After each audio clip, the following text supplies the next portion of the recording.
Oopsie daisy. There we go. What's going on? What's going on? What's going on? How's everybody doing tonight? Oh man, I got like a bunch of notifications. Give me 1 second. Just making sure.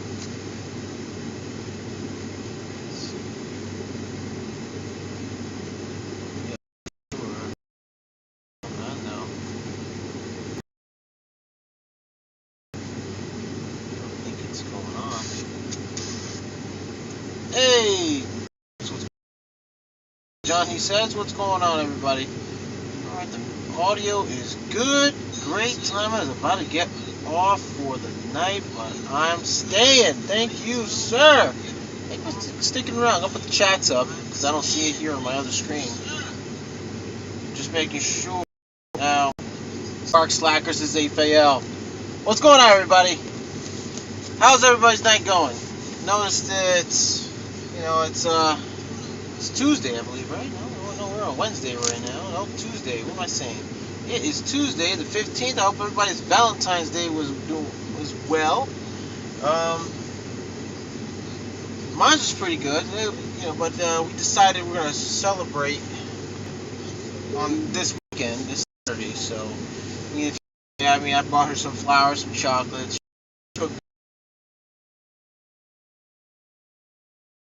She had a great, we're pretty, just chilling out, relaxing. We didn't have, they had money to spend because I had to pay those bills, if you know what I mean. It's Wednesday, but only just. Well, over here it's Tuesday, my man. Over here, overseas, is February 15th, Tuesday. Tomorrow's Wednesday. I'm going to be working tonight. This morning I did work, doing a service call contract. Basically putting in new disconnect switches for 2 apartment units that are going to be fed with 2 separate panels. Well, it's going to be 1 apartment unit. They're going to divide it into 2 with 2 separate panels, which is awesome. Actually, tomorrow is going to be the last day there, hopefully, to finish up. And then tonight, of course, from tonight all the way till Friday, I will be working OT. Smart women understand it's better to Valentine's Day on a different day. Oh yeah, my lady's smart. She's a smart woman, and she knew, and we both knew. Hey, we didn't have money to spend on each other like that to go out and have an extravagant dinner and stuff. Take her out, but I did go yesterday after work, pick up some flowers. A bouquet of flowers.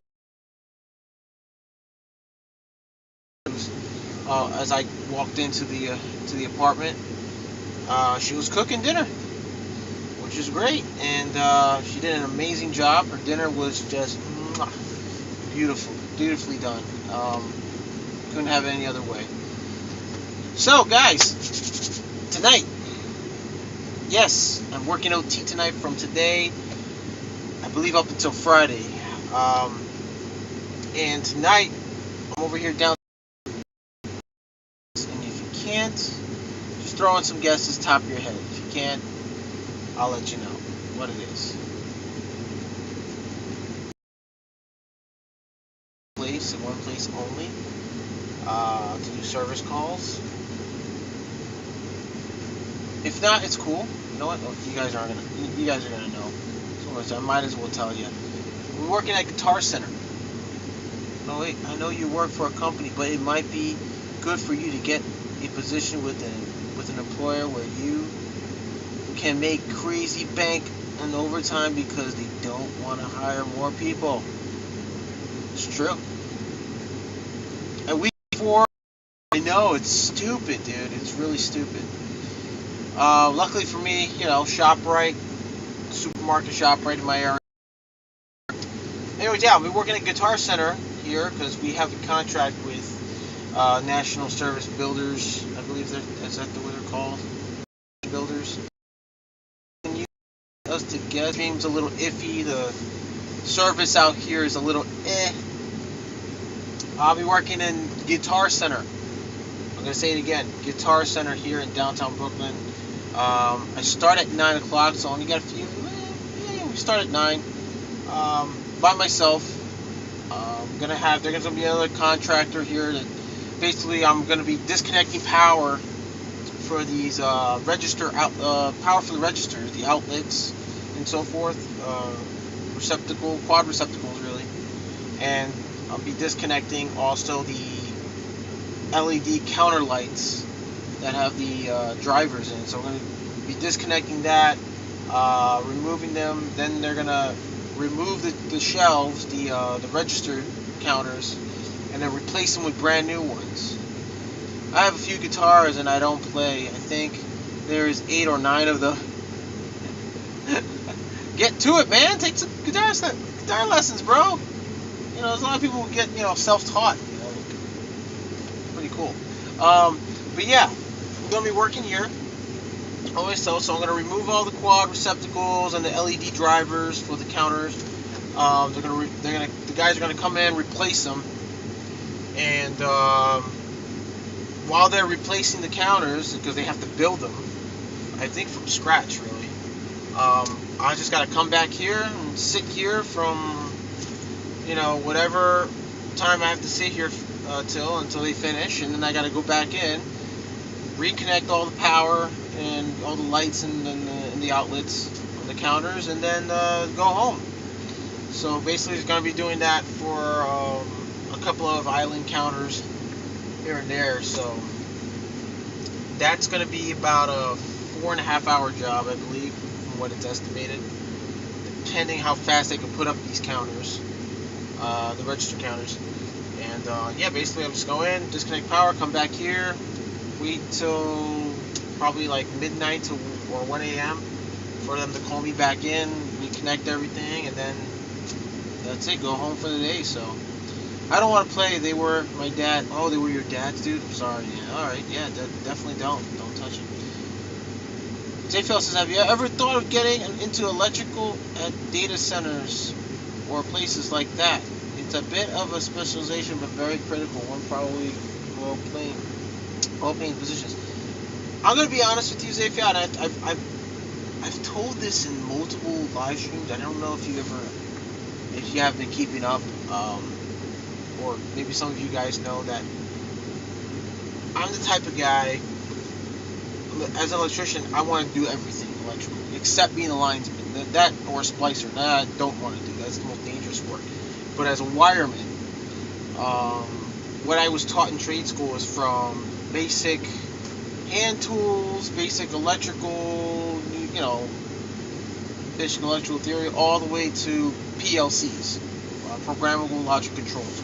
That's what it stands for. I want to do all of that because I want to get different experiences on the road, and I made the decision. I don't know if you guys. I think I told everybody here, possibly in the last live stream I just did, that I officially decided to stay in the service department instead of kind of fluctuating back and forth. Going to big, projects, construction projects, and going into, then switching over to service. So I decided to stay in service. It makes sense. There's more work. I come across different experiences in electrical, and I gain that experience. So if ever I come across, ever comes to a point where they do need me on a job site, for a certain type of jobs or whatever, they want me to do a certain task, I have that experience to apply that to the job site. So, and yeah, I mean, I want to do everything electrical, from residential to even possibly industrial, which we don't really do much industrial in this company, but when it does come around, I'll take the opportunity, to learn. But I don't like to stick to like one thing, and then I get bored if I stick to like one thing. If it's low voltage data and I just do that all consistently. I'm gonna be honest with you, it pays good money, but I like to do everything, a variety of electrical work, man. I believe that if the more experience I get with different variations in electrical, the better the better I can get at it, and then the better money comes in, rolling in. But yeah, that's just me, man. I like to do everything. Alright. My brother, what's good? Jose CFC, what's good, bro? Been a while, brother. Been a while. Div says AFL is trying to get you into a new job as long as you're secure where you are and happy to stay. Yeah, I'm pretty happy where I'm at. Been with this company for 5 years. There's been ups and downs. I wouldn't say really, really, really, but I've gotten to understand how the business is a little slightly better.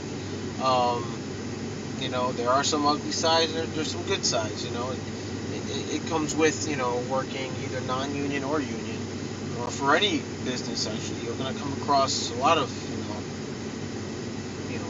situations where it's slow, and then it's where things start picking up, and money's being made, and then there's money that's being basically either mismanaged or not being made. You come across these experiences. Different people come in, those people leave, and then someone else gets replaced.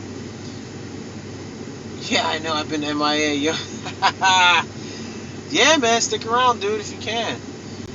Zayfel says, me Dibble, if he's happy with being a well-rounded generalist, that's fine.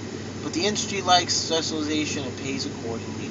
Data center has generators and complicated power distributions. Yeah, I like doing service calls, to be honest with you. I finally found my niche getting into service calls. To be honest, I like dealing with customers. I like to, when I show up, I like to be warm and warm to them, and with a smile, and help them out as best I can.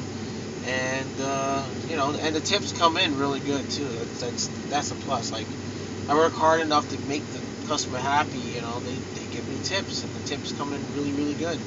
I love it. And plus they let me take the van home. I take care of the van. I mentioned before last streams that I got the van fixed. The shock absorbers replaced. There's no shaking like when I used to do live streams in the van. You guys will see the monitor, like the screen shake a lot. Yeah, so it's taken care of. A lot of things were taken care of on this van. There's just like 2 other things. The air conditioning system's got to get tuned up, and the gear alignment, the clutch, or the clutch gear settings are misaligned, so we got to get that replaced and fixed up as well. Is your company hiring? You know what, Jose, bro? Here's what I can do for you, man. The best I can do for you is call them up. All right. Let me hear. If you got a pen or pencil down, or maybe you just want to take a picture of your cell phone, I'll just do it right now for you. I got a card here. Normally, on my live streams every Sunday, I'll advertise the company's name, and we've been getting a lot of service calls as well. I just gotta warn you guys, if you're looking to be, if any of you guys live in, oh man, this thing's got some of the coffee spilled in here. God damn it. If any of you guys are looking for work, looking to be in the service department, we only got 3 guys, including myself. We're looking for service guys, no doubt about it. It gets busy in the service department, and we get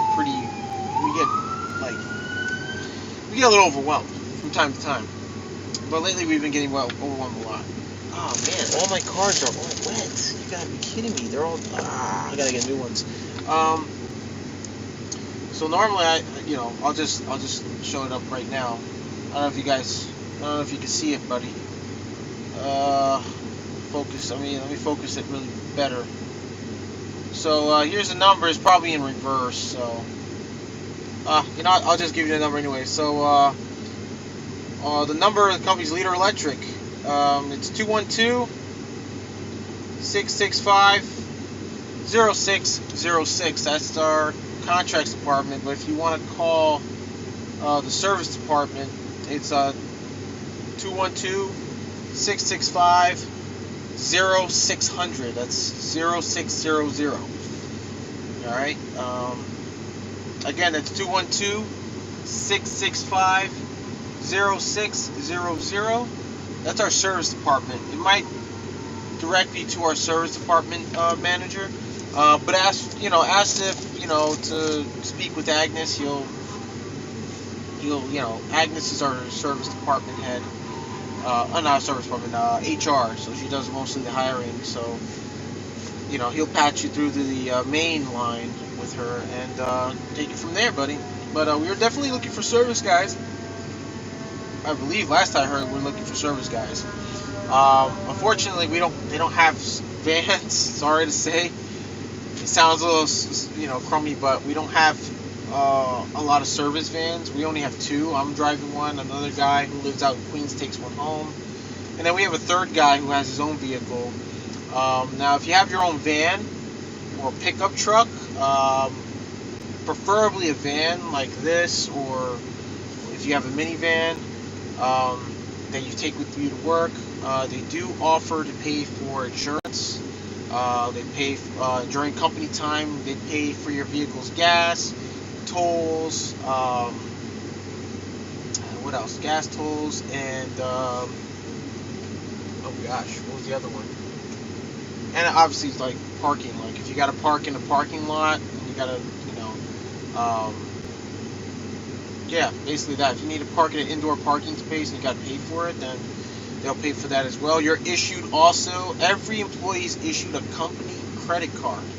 So, yes, Dibs. Yes, thank you. Me Dibbles just typed it down. Thank you so much, Me Dibbles. You put down the two numbers. The 0600 number is the service department. The 0606 is the contracts department. Basically, project jobs. Job site jobs and stuff. Projects. But ask for Agnes, and she's basically in charge of hiring, so she's HR. But yeah, anyways, once you're hired, you take a test. Usually come for an interview, you take a test, and once they hire you, they give you like 1 week probation. After that 1 week, your pay period starts right on that first week. Your second pay period comes in, you get paid. What else? Yeah, then you're issued a company credit card, which takes about a few weeks to get mailed. Then you also have to download an app that links to that card. It's pretty cool actually, because you can request cash during company hours and so forth. You can use it to pay for parking, do parking meters. They also even issue they also tell you like to download the New York City parking app. You can download on your phone, and if you can't get to the meter in time, you can do it from your phone on the app through the company account. They'll pay for that as well. You don't have to add a credit card to it or anything. But yeah, once you have your own vehicle, they offer to pay your insurance. You get an additional, I believe it's an additional $20 a day added towards your paycheck for your insurance on the vehicle. Now, if you don't have, the only issue with that is you're using your own vehicle to do service calls on company time.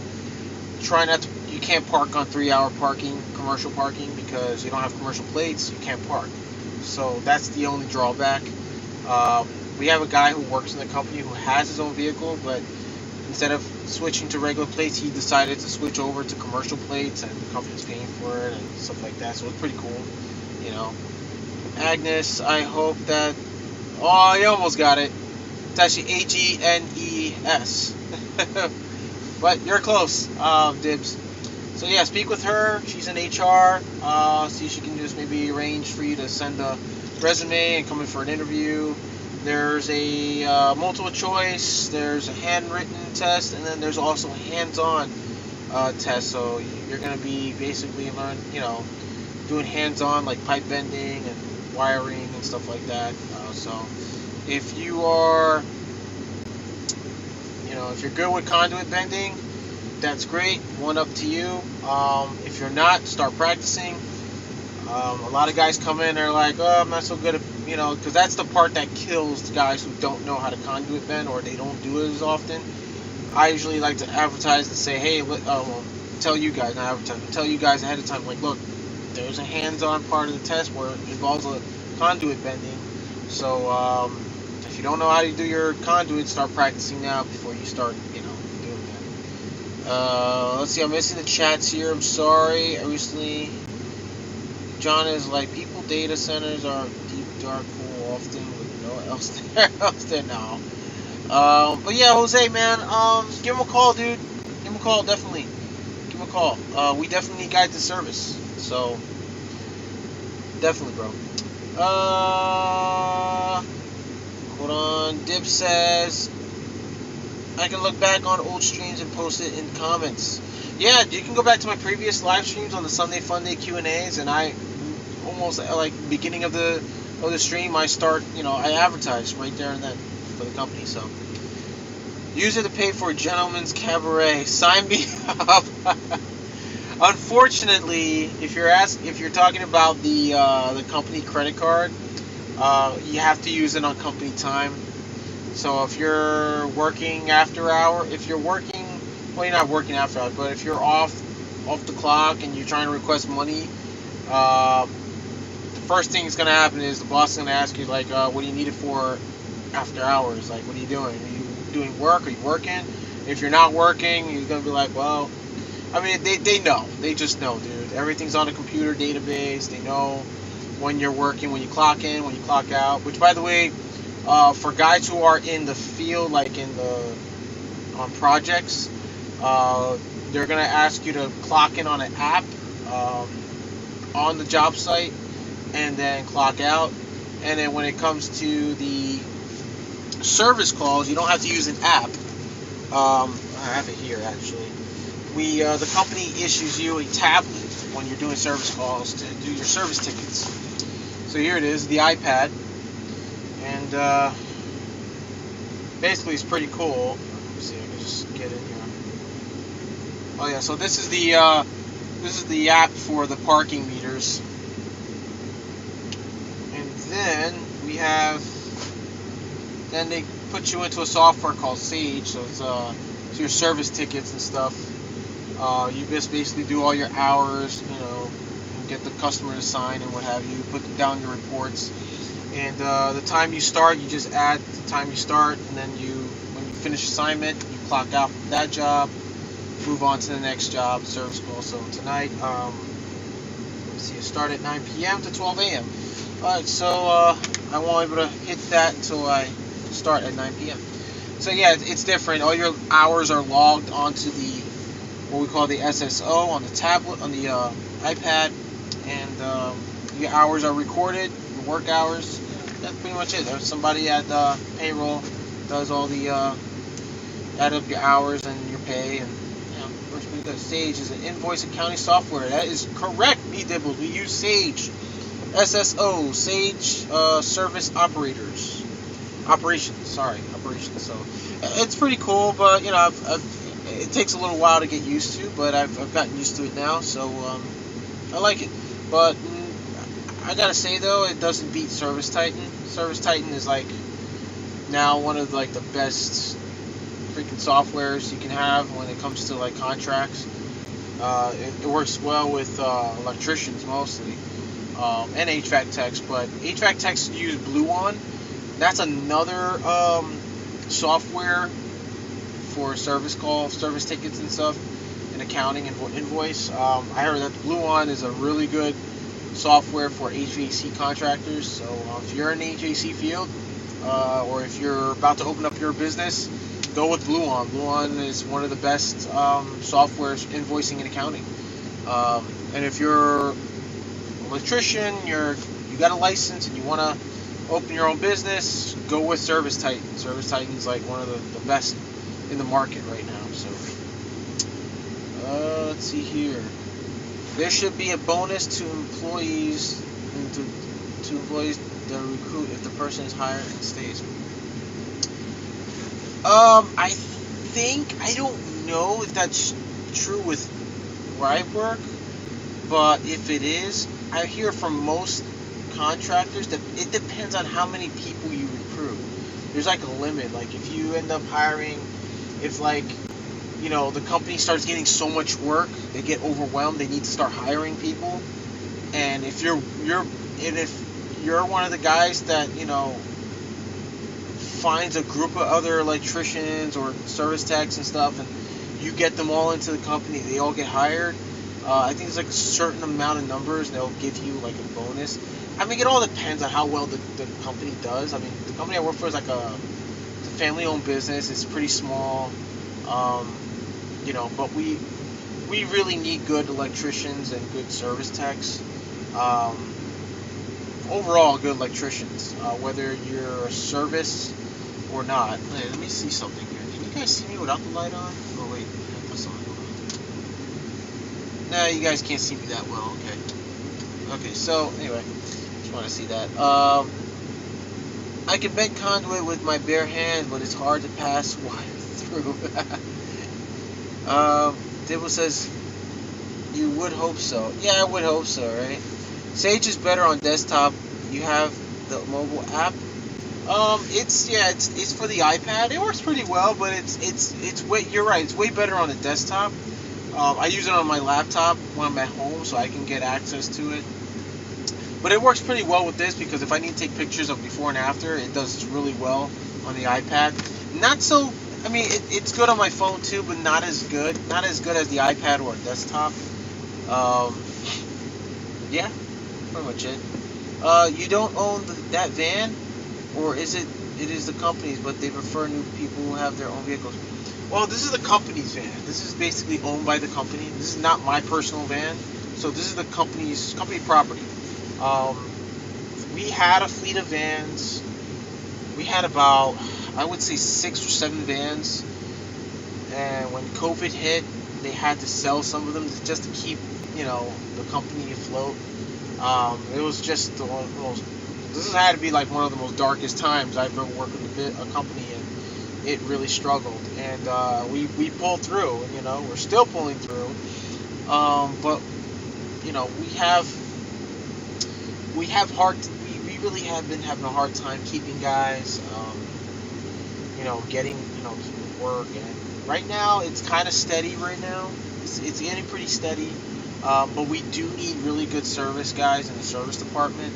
We have a good amount of guys on projects right now, and honestly, I got out of projects because there are times when it'll get really slow and guys will be sent home, and the reason why it would get slow is it's half the time it's like the GCs or the owners are like they don't have the money there to pay us, and that means we gotta wait till they come up with the funds, and it's like that, you go through that.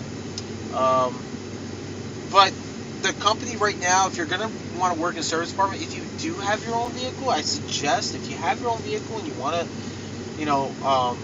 use it, they offer that. What I just mentioned earlier about paying for your insurance, helping you out paying your insurance by adding a few extra more dollars in your paycheck, and paying for tolls and stuff like that, and gas, and I would suggest, go for it, try it out if you have your own vehicle. Just make sure it's like a van-like vehicle or pickup truck, preferably a van, because at times you're gonna get material either delivered to your house or delivered on a job site, or you want to like pick up material at a supply house and you want to have that space to kind of put it there, put it in. And that's it. And over time, if you do well, you do really good, you get good feedback, you'll get raises, depending on your performance, they'll call the clients up and say, hey, how was he? Was he informative? Was he good? Was he very careful and responsible, this and that? And then once you get, they'll give you a raise when you got a good, reputation with the customers, and then, and over time, if you decide with the money you make with the company, with the additional 20 per day, you can switch over. Like one of our guys currently now, he has commercial plates on his new vehicle, and he's able to park in commercial spots, and the company helps pay it still. It's, honestly, it's worth it. The guy loves it. The guy that we work with, he uses his own personal. He has like a Transit Connect, so he uses his own vehicle, and he's got it all like sorted out, pretty cool. It totally pays, totally pays. So let me go back to that. Or is it the companies, but they prefer new people? Yeah, if you're a new guy, I mean, they don't have enough. They don't. We don't have enough in funds to like. They don't have enough to get new vans. It's very difficult. The prices are skyrocketing with new vans. And right now, they're looking for like used good condition vans that we can start building a fleet again. But you know, these things take time, and it happens, guys. What can you do? You can't force their hands. It's just how they run in the company.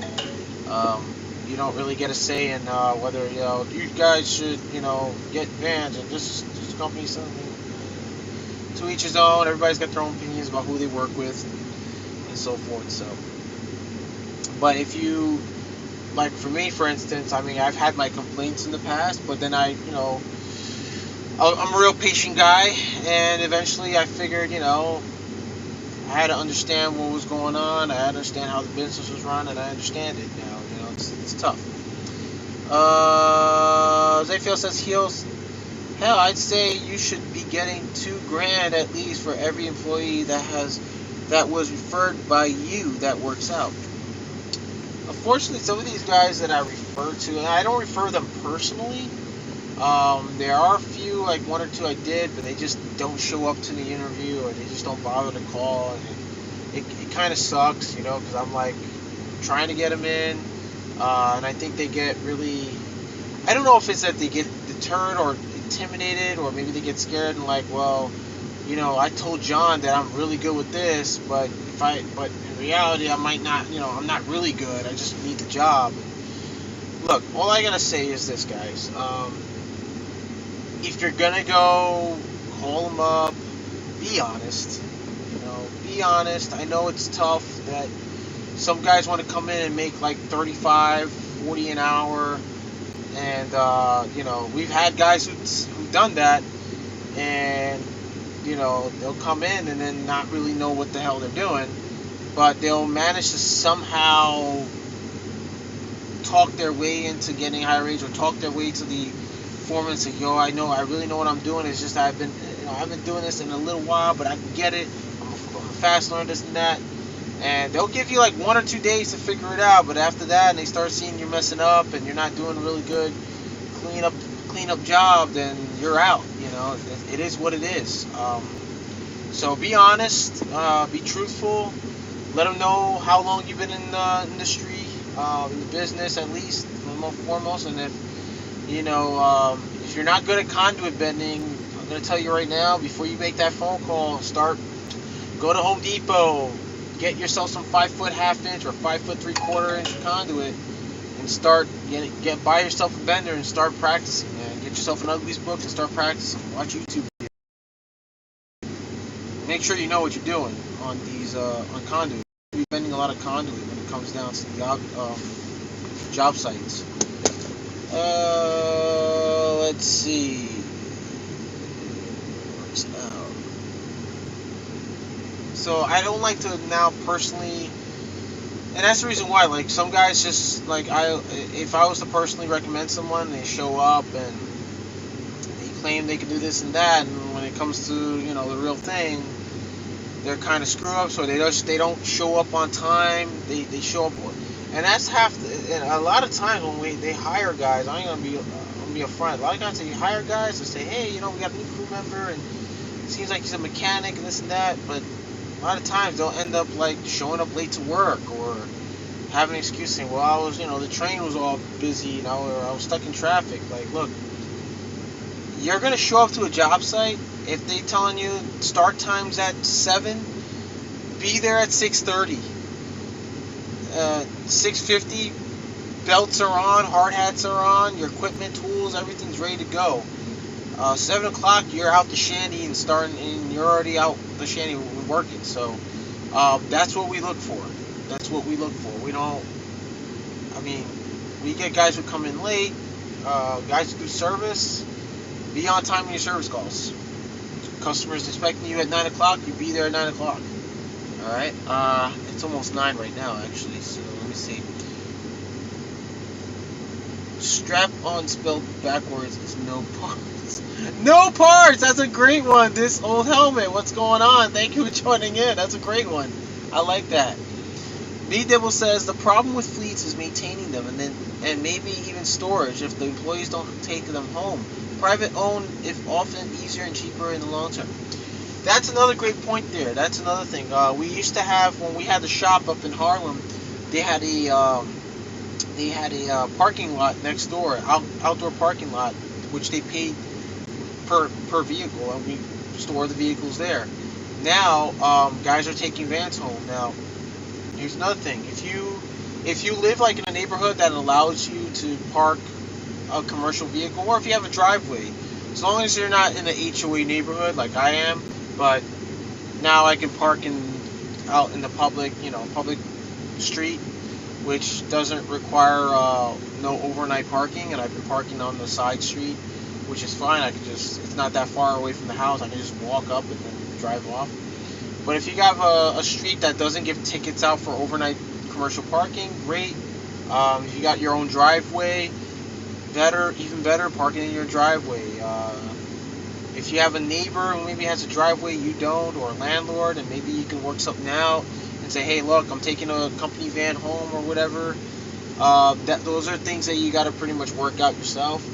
Or if you have a monthly parking lot nearby your house, you can call your employer and say, hey, they got a monthly parking lot. I can find out the rates, and if the rates are reasonable, park it there if it's not that far from your house. I used to do it, but after finding out that the side streets in my neighborhood there was no overnight parking. You can park commercial vehicles overnight, because I started to see a ton of vehicles parked there. I decided, hey, let me give it a shot, and nothing happened. So as long as you keep up with the van's registration dates and the inspection sticker, good. And maintenance of the van. Now, here's another thing about company vans. When we had a good assortment of company vans. We had 7 vans at one point. A lot of them were beat up, and it's not due to because the company doesn't care. It's the people who drive them. The driver's responsible for whatever happens to the vehicle. Shut this off, actually. You're responsible for the vehicle once you hop in, like I am. I make sure check engine light comes on. I say, hey, boss, I gotta take it to a mechanic. Gotta figure out what's going on. Hey, shocks are all messed up. Can we take it to a mechanic? Sure. Get a quote. Boom. Boss agrees to the quote. They'll get it done. It's all about responsibility. Accident reports, any damage to the vehicle, you have to report it. A lot of guys who've come and gone just beat up these vans. They don't care. They don't care to report that, hey, the van has a flat tire. They'll just show up, park it in the parking lot. It's got a flat. Oh, not my problem. They got somebody who's going to take a look at it. They don't know that. They don't send anybody out to take a look at it. You're responsible. Sometimes there were times where I used to drive the vans, and the vans were like near empty, and I'm like, dude, they don't fill it up before they get back to the shop. Like, what's going on? So it's all about maintenance of the van too. If you're going to be in the service department, you have to be responsible for the vehicle. All right, because you treat it like it's your own. I treat this van, and even if it's not my van, I treat it like it's my own, because it's getting me from point A to point B to different jobs. It's making money as well. So always remember, you're driving company vans that belong to them. Just don't think that the company knows right away what's wrong with the vehicle if you don't report it. They don't know unless you report it. Report it right away. Like, you want to get these vans tip-top shape. You know what I'm saying? Let me go back here. Just another tool that each employee needs to be bought. Wait, I'm sorry, what? Oh, Zayfail says, me Dibble, if you have people actually operating and doing jobs often, fleet vehicles are pretty much just another tool that each employee needs to be bought. They pay for themselves very quickly. But like I said, it goes a long way with that. You have, as the driver, don't assume the company knows that there's something wrong with it, and if you don't report it. They want you to report it. They need you to make sure the vehicles are in top shape. If something happens, they'll get it fixed right away. I mean, look what happened here. I got this baby fixed. I got it inspected and fixed, and it works great. Works like new. Dibble says, remember, don't hire me. I'm luckily I don't kill myself. I would not be near anyone else's electrics. Oh Jesus! Don't hire me. Wait, remember? Don't hire me. I'm lucky. Wait, me. I'm lucky. Me. Luckily, I have not killed myself. I would not be near anyone else's electric work. Just install satellite flexible conduit. No bending skills needed. So it said, me devil, yeah, parking is a big issue. Yeah, that's another thing about parking. But I've been very lucky. Um, there's a program that's going on right now for commercial companies, like, contractors. And if you have a fleet of vans, they usually get a discount rate. Like if we park, like right now I'm in a loading zone only. So we're allowed to park, a commercial vehicle be allowed to park here, like my van. And if we were to get a ticket, I think it's like 100, like a $95 ticket or 60 something dollar ticket. I don't really remember. Or I think it's like probably, yeah, like around like 65 to $90 ticket or something like that for parking a low no an loading only zone, which I'm in right now. If I was to get a ticket, I won't have to pay for it. The company will get discounted, or could not pay for it at all. So we get a break for certain areas. The only places we can't park are in fire hydrants. We can't double park, and we can't park in no standing anytime, no parking anytime, or no parking between the hours of. Um, if it's meter parking, yes, definitely we have to pay for the meters because we're given a company credit card or the app to pay for the meter parking. Um, we can park in the green zones, which meaning is like any regular motor vehicles or any type of motor vehicle. Um, and we can park in 1 hour to 3 hour commercial parking. Um, and that's basically it. What else? If we have to park in a no standing anytime and we can't find parking, we usually call it in and say, hey, listen, there's no parking, but can we park in the no standing anytime zone? I know we're gonna get a ticket. Um, they'll understand. They'll say, okay, park there, do what you gotta do, get the ticket, send it over to us. Because there are times I come across that, but I've been pretty lucky. I haven't gotten any parking tickets, so I've been lucky so far. Um, there is one good thing about working late in NYC. I hear there are some great late night diners. Oh yes, because tonight, fellas, and it's about 5 minutes. But tonight, I go in there, remove all those outlets and stuff, and let those guys do what they got to do. I'm running out to a diner to go get some grub. Come back here, or eat at the diner. And just chill and wait for them to call me back in and do my thing. You know, go back and hook up all the outlets. So, yep. Yeah, but parking is a big issue, especially with the outdoor dining that's going on in Manhattan and parts of Brooklyn and Queens. Um, a lot of restaurants are fighting to keep those outdoor diners, street diners, or outdoor dining areas open on the street. And it kind of sucks because they're usually in 3 hour commercial parking spaces. They're taking up those spaces, and it's like, what about us, the contractors who have to service your business? I remember I got complaints from businesses that would just get upset, and when I come in late, and they'll tell me, well, why did you guys take so long? It's like, well, 3 hour parking spaces are taken. Oh, really? Yeah, because, not to be rude, you guys have taken up all the space, and it's harder for me to find parking. So, sometimes I would have to park like 3 or 4 blocks away and then have to walk. So, it is what it is. There is one good thing about it. Okay, late night diners. What sort of outlets? Standard one. Yeah, standard 120. 20, mostly quads. They're for the registers, for the POS systems and stuff. They're screwed into underneath the counters. So in between the shelvings and little cabinets. So what I have to do is just basically turn off the power, disconnect, open up the boxes, disconnect the wires, the splice. Take out the box, pull the wire out, put the boxes to the side, the existing outlets, the quads, And then these guys got to come in, pull out the old counters, then put the new ones in, and then I just come in later on.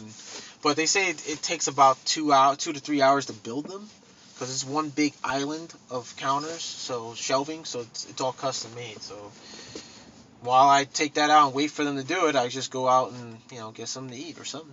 Do you say 120 or 110? We say 120.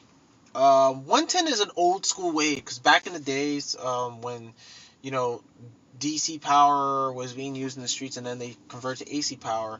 110 was the preferable voltage. Like if you put your tester on an outlet from way back when, on an old outlet, it'll say 110, sometimes 111, or they'll just call it 110 outlet. It's just hot and neutral. I mean, they still call it that term still, but it's once you put your tester in it, it's gonna say like 118, 119, 121. It's still a 120 circuit. So, 240, yeah, we still use the term 240 when it comes to like doing a service like residential or high-rise residential. 208, some high-rise residentials use 208 in some particular cases, but yeah. I know what POS mean in that way, but I always think of something else. POS. 115. 115 too, Zayfiel. Yeah, we use 115 as well.